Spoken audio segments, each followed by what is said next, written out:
Pessoal, bom dia. Paz de Jesus sobre a sua vida, amém? O tema da minha mensagem hoje está no Evangelho de João, capítulo de número 6. Eu quero ler João 6, a minha versão é a NVI, e eu vou ler do verso 1 até o verso de número 15. Algum tempo depois, Jesus partiu para outra margem do mar da Galileia, ou seja, do mar de Tiberíades. E grande multidão continuava a segui-lo, porque vira os sinais milagrosos que ele tinha realizado nos doentes. Então Jesus subiu ao monte e sentou-se com os seus discípulos. Estava próxima a festa judaica da Páscoa. Levantando os olhos e vendo uma grande multidão que se aproximava, Jesus disse a Filipe: onde compraremos pão para esse povo comer? Fez essa pergunta apenas para pô-lo à prova, pois ele já sabia o que estava por fazer. Filipe lhe respondeu: 200 denários não comprariam pão suficiente para que cada um recebesse um pedaço. Outro discípulo, André, irmão de Simão Pedro, tomou a palavra. Aqui está um rapaz com 5 pães de cevada e 2 peixinhos. Mas o que é isso para tanta gente? Disse Jesus: mandem o povo assentar-se. Havia muita grama naquele lugar e todos se assentaram. Eram cerca de 5.000 homens. Então Jesus tomou os pães, deu graças e os repartiu entre os que estavam assentados, tanto quanto queriam. E fez o mesmo com os peixes. Depois que todos receberam o suficiente para comer, disse aos seus discípulos: ajuntem os pedaços que sobraram, que nada seja desperdiçado. Então eles os ajuntaram e encheram 12 cestos com pedaços dos 5 pães de cevada, deixados por aqueles que tinham comido. Depois de ver o sinal milagroso que Jesus tinha realizado, o povo começou a dizer: sem dúvida, este é o profeta que devia vir ao mundo. Sabendo Jesus que pretendiam proclamá-lo rei à força, retirou-se novamente sozinho para o monte. Um texto bem conhecido já, né? Quantas vezes a gente não leu, nós não lemos esse texto, quantas vezes nós não ouvimos já mensagens sobre esse texto, né? Mas a Bíblia diz que a palavra de Deus é viva e sempre dá para tirar coisas novas desse texto que já é tão conhecido pela igreja.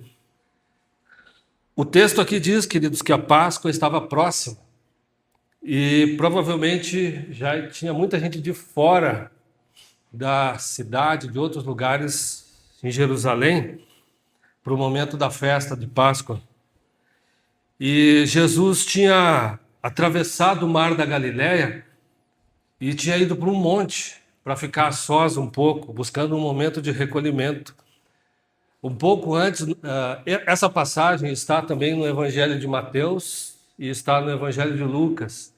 E quando nós lemos essas passagens paralelas, a gente observa que João Batista tinha sido decapitado. E Jesus atravessa o mar, então, para ficar no monte sozinho. Jesus estava de luto aqui, ele precisava processar a morte do primo dele.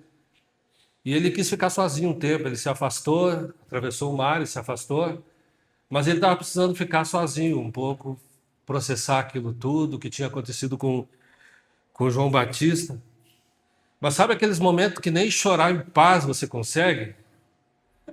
Aquele momento da tua vida que nem ficar quieto tu consegue, que nem descansar tu consegue? Era mais ou menos isso. A multidão achou Jesus nesse momento. E uma galera achou Jesus. E foram ter com ele. E o texto diz que Jesus, o texto de Mateus diz que Jesus se compadeceu dessas pessoas e curou os doentes no meio deles. E aí a hora avançou, já era tarde já. E o que acontece? O povo com fome. E o texto de Mateus também diz que eram 5.000 homens.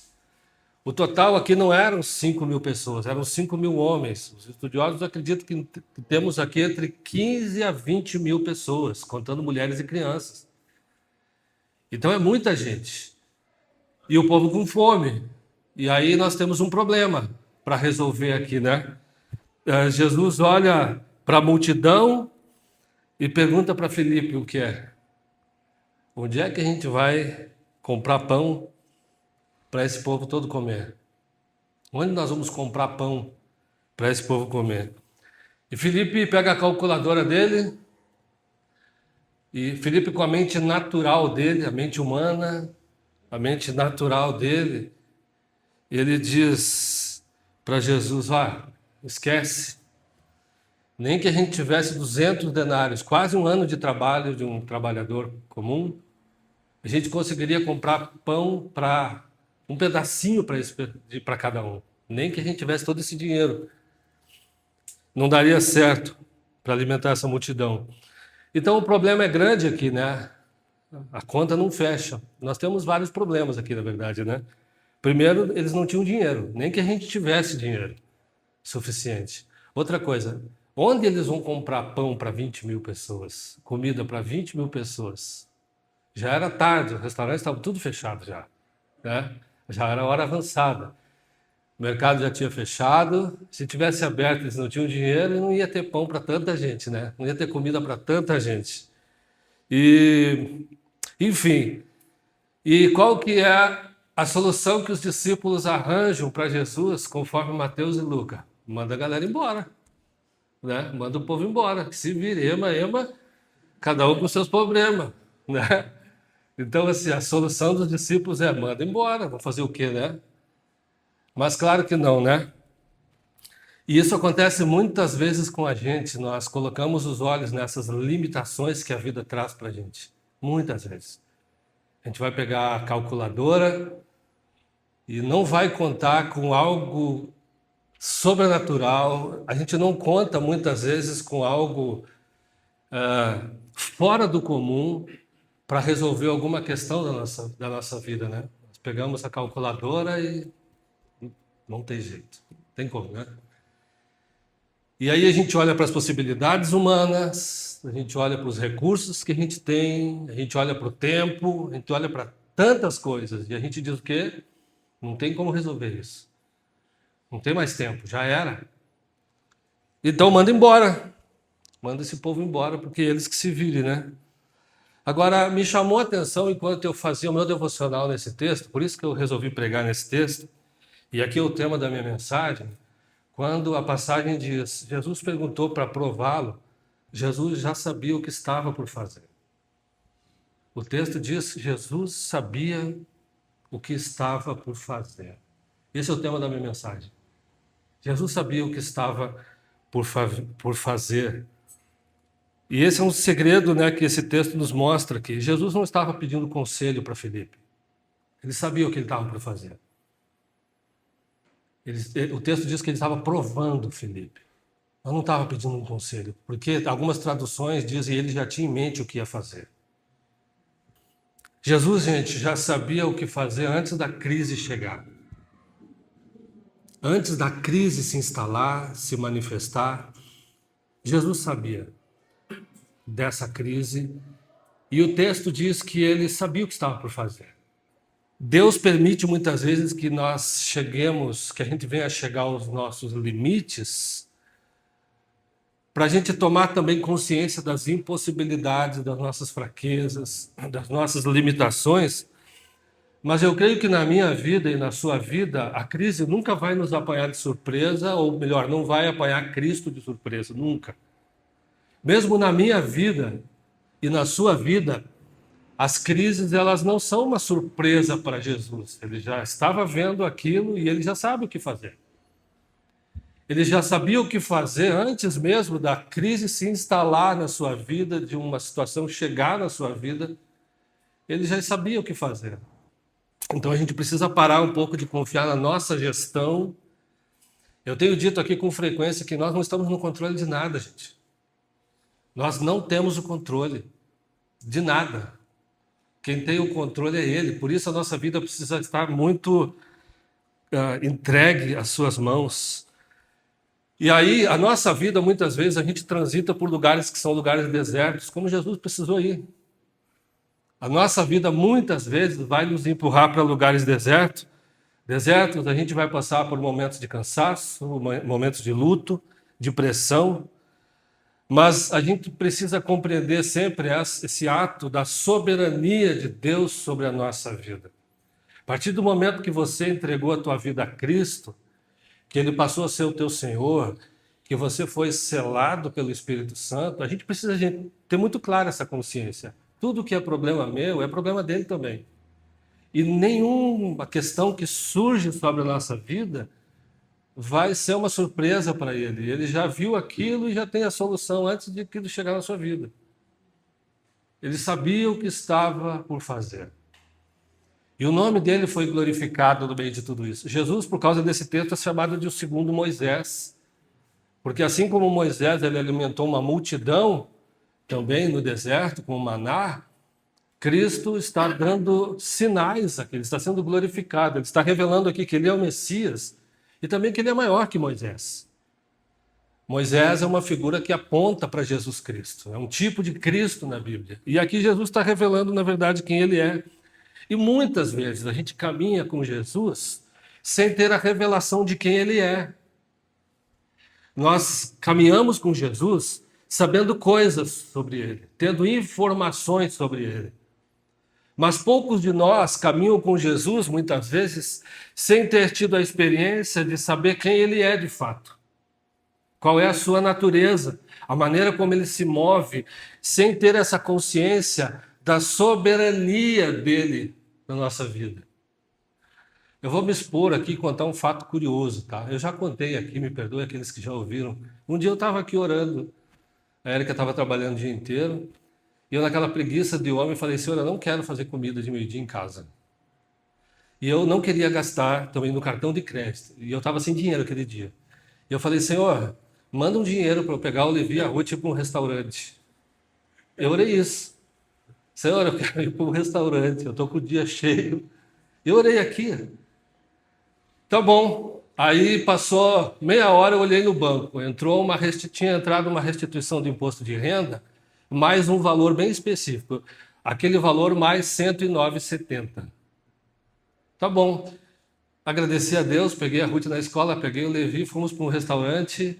Aqui em Santa Felicidade tem umas opções dia de semana muito boas e a preços bem simples. Aí na hora de pagar a conta deu R$ 109,70. Deu R$ 109,70. Então, assim, coincidência? Claro que não, gente, né? Então, assim, ele sabia o que estava por fazer. Ele já sabia o que estava por fazer. Então, uma coisa é termos informações a respeito de Jesus Cristo. Outra coisa é sabermos quem ele é. É termos tido uma experiência de quem ele é, de qual é a sua natureza, de como que ele se move na nossa vida. E aí era isso que Jesus estava fazendo com os seus discípulos e com aquela multidão. Ele estava se revelando. Gente, como é importante a gente viver tendo uma revelação de quem é Jesus. Muitas pessoas conhecem Jesus de ouvir falar, se desviam das igrejas, muitas vezes, porque às vezes não tiveram uma experiência, não tiveram uma revelação pessoal de quem é Jesus. E isso é o novo nascimento que a Bíblia fala. Nós precisamos caminhar com essa convicção. Eu sei quem é Jesus. Eu conheço Jesus. Eu sei como ele se move. Eu sei que eu estou orando por pequenas coisas e sei que ele está ouvindo. Eu sei que ele está se movendo também. A gente pode viver uma vida cristã sem ter a revelação de Jesus. E por isso a gente vive uma vida rasa muitas vezes. Uma vida sem profundidade espiritual. Por isso, muitas vezes, a fé não nos empolga. A caminhada com Cristo não nos empolga. Ela é apenas um programa de domingo. Agora, faz toda a diferença eu saber quem Jesus é, quem Cristo é. Assim, as pessoas podem um dia chegar e dizer a Bíblia é toda errada, a Bíblia cientificamente é isso e aquilo, mas eu tenho uma revelação de Jesus. Ninguém rouba essa revelação de mim. É a minha experiência com Ele. E Jesus está fazendo isso aqui, Ele está se revelando para as pessoas. Ele está revelando a sua natureza. Por isso, para muitas pessoas, a fé não empolga. Cristo não empolga, porque tem informações a respeito dele, mas não tiveram aquela coisa assim, puxa, eu ando com ele, eu sei quem é ele. Faz toda a diferença isso. E o deserto, ele vai trazer essas... O deserto vai nos colocar em crise muitas vezes. E é na crise. São as crises são o cenário, muitas vezes, em que Deus vai se revelar para cada um de nós. E aí tem um outro camarada aqui, que é o André, que traz um menino com 5 pães e 2 peixes. Mas aí ele pergunta, mas o que é isso para tanta gente, né? Tem 5 pães e 2 peixes, mas o que é isso para tanta gente, né? Eu preguei semana passada sobre o dia dos pequenos começos. Alguém lembra? Zacarias capítulo 4. O dia dos pequenos começos, um pequeno templo ignorado, mas que Ageu vai dizer, esse templo, a glória desse templo é maior do que a glória do templo de Salomão, cheio de ouro, grande. Por quê? Porque naquele templo, Jesus, o próprio Messias, colocou os pés. Ele entrou ali. Por isso, o segundo templo, o templo de Ageu, um templo pobre, pequeno, teve a sua glória maior do que a glória do templo de Salomão. Porque o próprio Deus encarnado entrou nele. Deus, na Bíblia, sempre trabalhou com pequenas coisas, gente. Sempre foi assim. Se a gente olhar para a Bíblia, o que é que foi usado para abrir as águas do Mar Vermelho? Uma vara, um cajado. É isso que ele usou. Foi uma pedrinha que derrubou um gigante na Bíblia. Foi uma pedrinha que derrubou um gigante. Um pouquinho de azeite foi multiplicado em muitas jarras e sustentou várias pessoas. Quando Elias está orando por chuva, o que é que ele viu? Uma pequena nuvem do tamanho da mão de um homem. Às vezes, aquelas coisas que a gente não traz muita credibilidade, não dá muita credibilidade, aquilo que a gente tem em mãos, muitas vezes que, enfim, é aquilo que Deus vai usar para se revelar, para fazer um milagre na nossa vida. Deus trabalha com pouco sempre. E olha só, no meio de tudo isso, o que o texto diz?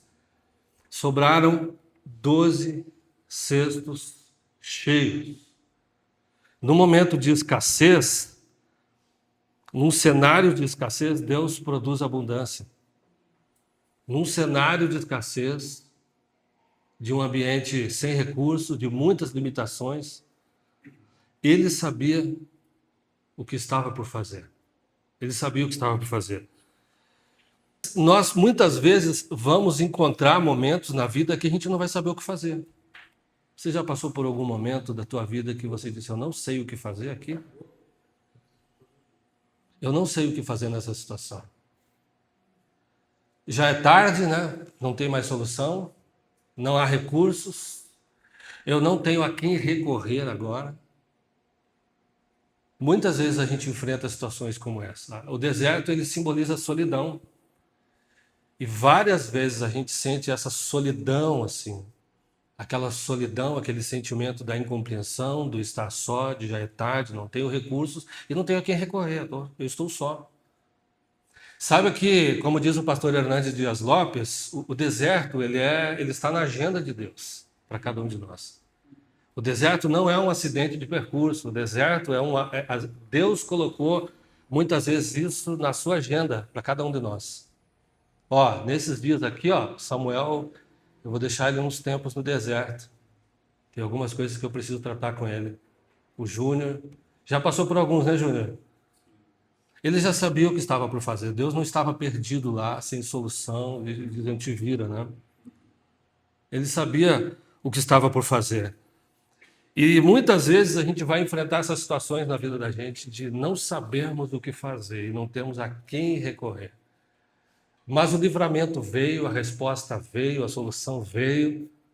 E Deus foi glorificado em tudo, num cenário em que não há resposta, que não há recurso, que não há possibilidade, que não há saída. Deus, ele se moveu e mostrou que ele, na nossa vida também, ele ele não tem nenhuma limitação. Ele não tem nenhuma limitação e ele tem as respostas que nós precisamos. Posso ouvir um amém aí? Amém. Há uma oração muito interessante lá no segundo livro de Crônicas, capítulo 20, verso 12, feita pelo rei Josafá.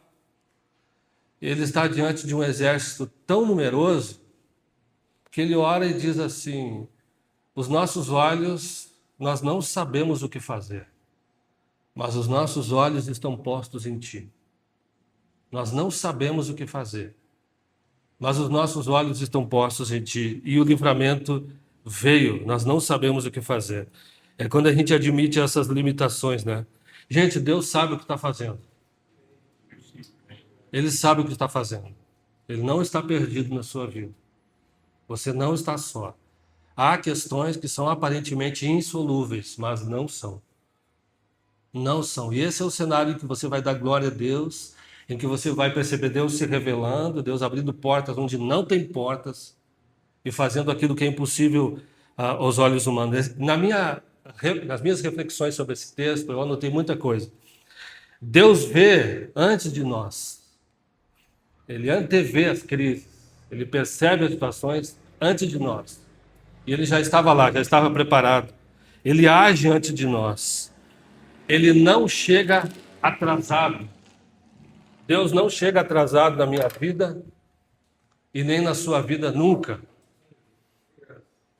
Deus permite problemas que a gente não consegue resolver, permite decisões que a gente não sabe tomar, não sabe o que fazer, e Ele permite que a gente viva situações que fogem do nosso controle. Ele permite essas situações. Mas eu queria te dizer uma coisa, né? O barco não está sem rumo. A tua vida está nas mãos do melhor piloto possível. Quero que você saiba disso. Os teus dias estão nas mãos do melhor piloto possível. A tua vida é preciosa aos olhos dele. Então ele sabe o que está fazendo. Ele sabe para onde está indo, ele não está atrasado, os recursos dele nunca se limitam. E a gente vai experimentar todas essas situações que a gente vive, muitas vezes, elas são o cenário para um milagre acontecer, para que livramentos venham. A providência de Deus sempre chega no tempo certo. Quem me conhece sabe que eu gosto muito de um pastor chamado George Miller. Eu tenho 3 biografias dele e uma autobiografia. E quem conhece a história dele sabe que Deus mandou ele cuidar de órfãos. E ele chegou a ter quase 10 mil pessoas, crianças, nos orfanatos dele. E ele narra nas biografias dele muitas experiências muito malucas, assim.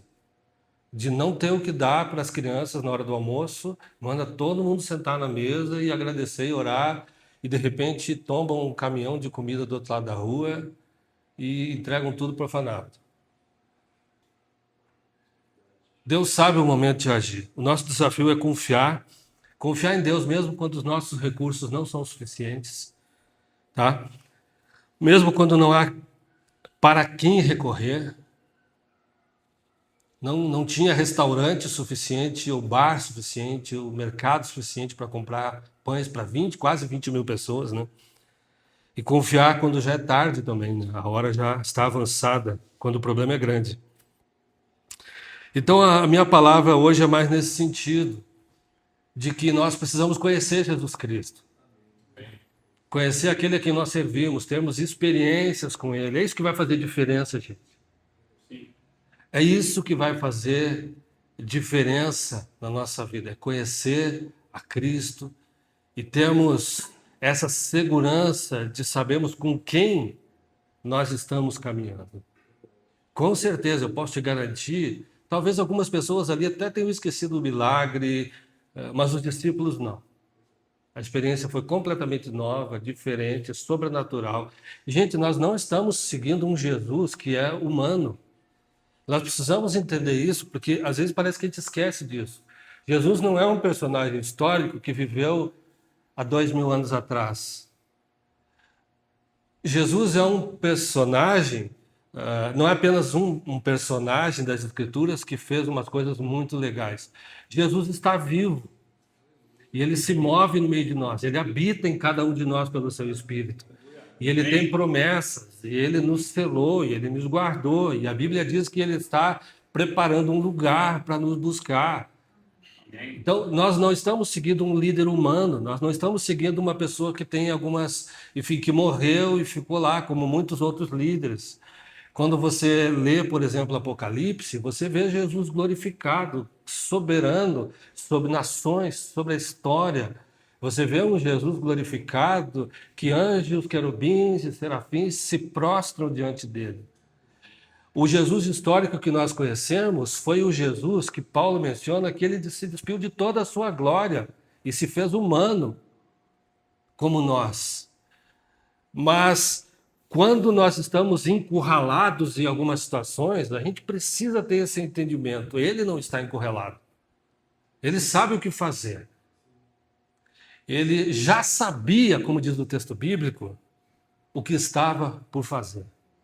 Ele sabia o que estava por fazer. Ele traçou uma solução. Ele já tinha algo em mente, mesmo antes da crise chegar. Ele já tinha algo em mente. Amém? Amém. Vamos ficar de pé? Quem sabe você chegou aqui hoje com alguma questão na tua vida, né? Tipo, já é tarde demais, não tem solução. Ou não há recursos suficientes para eu resolver tal situação. Existem muitas situações, desertos que a gente enfrenta, e a gente faz como o Felipe, pega a calculadora e fica dizendo, não dá, acabou, não dá mais, né? Pega a nossa calculadora, olha para as circunstâncias e diz assim, ó, já era. Ou a gente pode, como André, dizer, o que é isso, né? É pouco demais nas mãos do Senhor para Ele fazer alguma coisa. Então, às vezes, quem sabe tem alguém aqui com situações assim que está se vendo encurralado e talvez olhando de maneira humana como o Felipe, né? Felipe olha por uma perspectiva humana, dizendo assim, nem que a gente tivesse tanto de recurso, nem que a gente tivesse os recursos, haveria uma solução para o nosso problema. E eu queria te desafiar realmente, tira o teu olho da calculadora, tira os olhos das circunstâncias. Tira os olhos da calculadora, pare de calcular com a tua mente, com os teus pensamentos, com os teus recursos. E simplesmente entenda que Jesus não é alguém comum que está na sua vida. Não tem parede que fique na sua frente, não tem porta que possa permanecer fechada. Quando ele dá uma palavra, quando ele determina algo, aquilo acontece, já é fato. E esse é o nosso grande desafio, é confiar. Eu não sei o que fazer, mas Ele sabe. Eu não sei o que fazer, não tem saída, mas Ele sabe o que fazer. Eu quero te convidar a orar juntos. Vem aqui na frente, você que talvez esteja vivenciando uma situação parecida. Já é tarde, eu não sei o que fazer, não tenho mais recursos, acabaram as minhas possibilidades. Vamos orar juntos?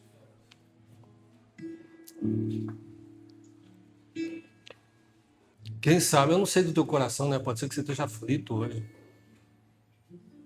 Pode ser que você esteja um pouco aflito, olha para a tua situação, para a tua vida e diz assim, eu não tem saída isso aí não vejo saída.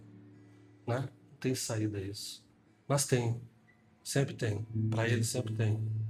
A Bíblia diz que Ele abre porta onde não tem porta.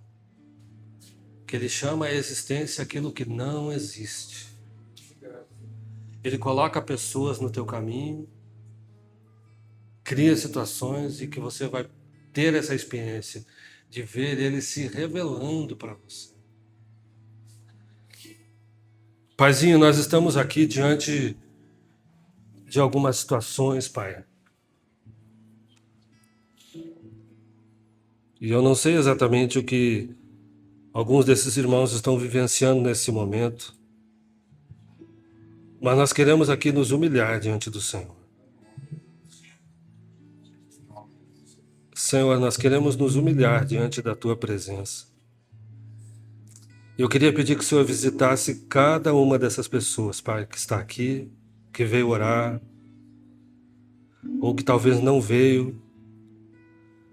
Mas eu queria, Paizinho querido, em nome de Jesus, colocar a vida de cada uma delas. Cada uma está vivendo numa situação hoje que se sente encurralado, Senhor. Deus, e muitas vezes olhando para os recursos humanos, para as situações, a gente não vê saída. Mas nós oramos, Senhor, porque o Senhor já sabia dessa crise. E o Senhor já sabia o que estava por fazer, antes que a crise viesse. Nós nos humilhamos, Senhor. Eu queria pedir, Espírito amado, precioso Espírito Santo, que Tu fortaleça a fé de cada uma dessas pessoas, cada um desses irmãos. Fortalece a fé, Senhor. Deus, dá uma fé inabalável.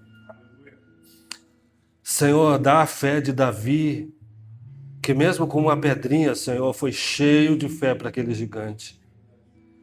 Senhor, em nome de Jesus, nós oramos por cada um desses irmãos aqui, Senhor. E a nossa maior alegria, a nossa maior bênção no meio disso tudo, é termos uma revelação do Senhor. É termos uma revelação do Senhor. Nós queremos ver o Senhor se revelando. Em nome de Jesus, Pai. Sim, Paizinho. Deus, a Tua palavra diz que nós ligamos aqui na terra será ligado no céu. E nós queremos, Senhor, apresentar cada um desses irmãos, cada uma dessas dificuldades. E clamar, Deus, para que o Senhor incline o Teu rosto nessa manhã. O Senhor olhe, Senhor, mais profundo de cada um. Que o Senhor, Deus, perceba, Senhor, que o Senhor, Deus, possa atender o nosso clamor. Em nome de Jesus. Eu quero clamar, Deus, por aquilo que é impossível, por aquilo, Senhor, que está doendo, aquilo que é difícil, aquilo que não tem saída. Amém. Pai, eu quero me colocar na brecha, Senhor, e clamar. Amém. Aleluia. Senhor, com soluções dessa manhã. Derrama, Senhor, decisões, Senhor. Aleluia. Em nome de Jesus, Senhor, nós cremos no Deus vivo. Nós cremos no Deus que morreu. Aleluia, Senhor. Nós cremos aqui em Malvé, em Buda, Senhor, em Alá. Nós cremos no Yeshua, no Deus poderoso. Amém. No Deus que faz, no Deus que transforma, Senhor. O frango em dança, Senhor. Tu és soberano, Tu és poderoso. Dá bastões para aquele Deus. Tu és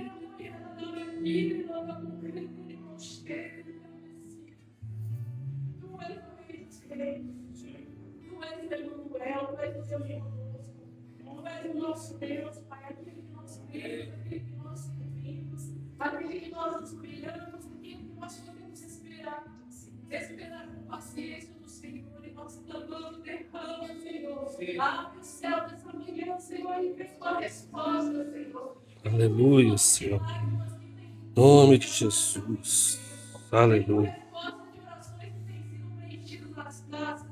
Senhor, vai derramar respostas. Pai, nós clamamos aquele que está pedindo, Senhor, uma solução. Pai, na sua vida, aquele que está pedindo seu filho, Senhor, por esposo, Senhor, por trabalho. Em nome de Jesus, Senhor, muda a história. O Senhor é o Deus que muda a sorte. O Senhor é o Deus que faz nova todas as coisas, Senhor. O Senhor é o Deus que sobra, Senhor, e levanta o corpo abatido. Aleluia, Senhor. Louvado seja o teu nome. Bendito é o nome de Jesus. Aleluia. Em nome de Jesus. Em nome de Jesus. Em nome de Jesus. Derrama a tua resposta, Senhor. Em nome de Jesus. Aleluia. Sim, Pai amado, em nome de Jesus. O Senhor já sabia o que estava por fazer, Pai. Nada te surpreende, Senhor. Por isso derrama de um óleo, Senhor, novo, de um vinho novo sobre cada um destes irmãos e irmãs. Derrama de um vinho novo sobre a vida deles, ó Pai. Da tua presença amada e preciosa. Senhor, para que o Senhor seja conhecido. Para que eles possam dizer, eu vi o Senhor. Eu tive uma revelação do Senhor. Senhor, se manifesta, Deus. Manifesta-te, ó Pai. Manifesta-te nessa crise, Deus, nessas crises. Em nome de Jesus, ó Deus. Senhor, tu nunca nos deixa sem respostas. O Senhor sempre ouve as nossas orações. O Senhor não nos deixa sem respostas. E a minha oração é por essa manifestação do teu Espírito, Senhor, sobre a vida de cada um, Pai. Em nome de Jesus. Em nome de Jesus.